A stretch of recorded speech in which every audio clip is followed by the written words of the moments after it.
What did I just see? For the fact that he has people who believe that gay people must leave the country, for the fact that he has people who would take their time to have that mini match.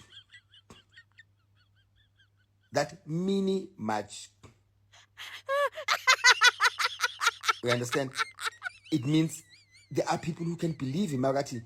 Let there be violence against gay people. And also, what's fun is that to them, a gay man is somebody who wears nail polish, who wears makeup and hair and tontoni. They would be shocked to find out that within that match, there are gay men. That is the craziest part. But Mabangati, every gay man, upuma intutula, in that match, there will be 10 people that would have intutu.